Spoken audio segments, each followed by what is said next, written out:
আজ 2025 সালের সেপ্টেম্বর মাসের 4 তারিখ আমি রফিক স্যার বাদুরগাছা সরকারি প্রাথমিক বিদ্যালয়ের ছোট্ট সোনামণিদের জন্য একটা বট গাছ এবং 2টা জাম গাছ উপহার দিলাম। তোমরা কোন ক্লাসে? এরা প্রথম শ্রেণী। এখন থেকে এই জাম গাছের মালিক প্রথম শ্রেণী।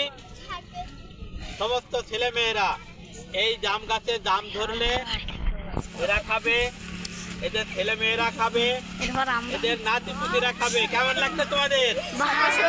এই জাম গাছের মালিক কে? এখন এই জাম গাছের দেখাশোনা করবে কে? এখানে 2টা জাম গাছ এবং একটি বট গাছ আছে। এই গাছে ফল ধরবে, তোমরা ফল খাবে, পাখিতে খাবে, ছায়া দেবে, তোমরা ছায়ায় বসে ফুটবলটা দেখতে পারবা। কেমন লাগছে তোমাদের? অনেক ধন্যবাদ তোমাদেরকে। Thank you.